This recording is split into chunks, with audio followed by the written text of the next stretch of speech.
conversar com você sobre o tempo, mas o tempo na comunicação de massa, o tempo na época da pandemia. Como o Roberto Nonato está enfrentando esses dias de pandemia e como é que você está utilizando, ou maximizando, ou aproveitando esse tempo trabalhando home office? Ô, Júlio, a gente está no home office da seguinte maneira. Eu trabalho, aí sim, hein? Eu trabalho 2 semanas em Não, casa. mas live às 9 da noite tem que ter Pode, um né? vinhozinho. E só não vai ter um charuto porque eu estou aqui dentro. Se eu estivesse lá fora, teria. Muito bom. Você é uma figura. Assim, Júlio, a gente está. Eu estou num esquema com a Rosana Jatobá lá no Jornal do CBN, segunda edição, do seguinte modo: eu trabalho 2 semanas em casa e 2 semanas no estúdio da rádio. Então, tem um estúdio montado. Nesse momento, eu estou aqui no home studio. Ó. Tem aqui um microfone profissional, tem uma mesinha aqui do lado e etc. Então, eu faço 2 semanas em casa e 2 lá no estúdio da CBN. Por incrível que pareça, como você disse, me sobra mais tempo hoje. E eu tenho sentido que eu estou aproveitando melhor o meu tempo disponível, aquele que eu uso para transitar indo para a rádio ou voltando para a rádio, eu consigo me preparar melhor em casa.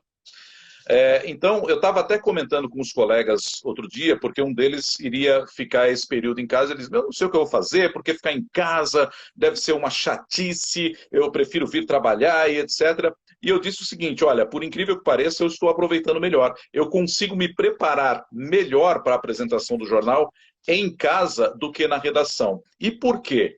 Porque quando você está na redação, e obviamente que fora do tempo de pandemia, quando está todo mundo na redação, volta e meia vem, vamos tomar um café?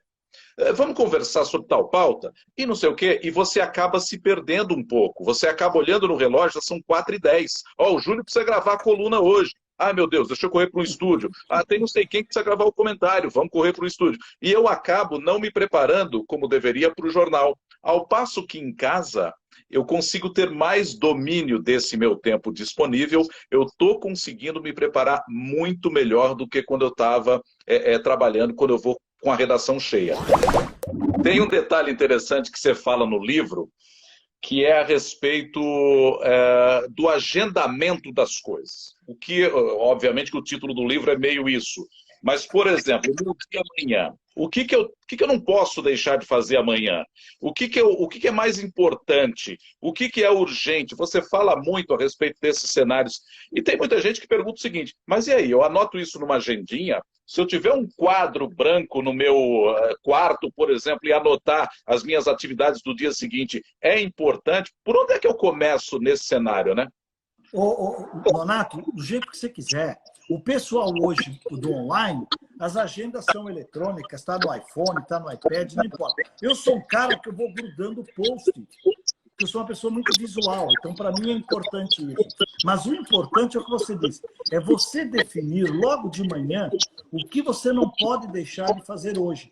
Esse é o título do livro, porque quando você determina o que eu não posso deixar de fazer hoje e começa por essas tarefas, quem sabe meio-dia você já fez o que você não podia deixar de fazer hoje. Esse é um exercício para você definir exatamente, porque senão você vai começar pelas tarefas mais fáceis. Você começar pelas tarefas mais fáceis. E, de repente, o que acontece? Você faz as mais fáceis de manhã. Que fiz tudo, né? Porque está mais fácil, termino mais fácil. Então, mas só que tem um problema. Você faz as tarefas mais fáceis de manhã. Aí você vai almoçar e come uma bela feijoada. Ou um rodízio lá do fogo do chão que você adora.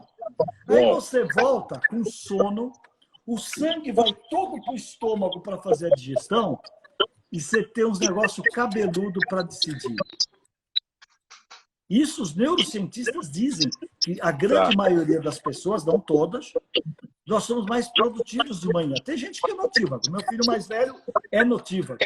Né? E até porque, né, você está, entre aspas, com o seu HD vazio, né? Você acabou de acordar, está disposto. Até você está mais disposto. Não é para todo mundo, mas é para a grande maioria, segundo os neurocientistas.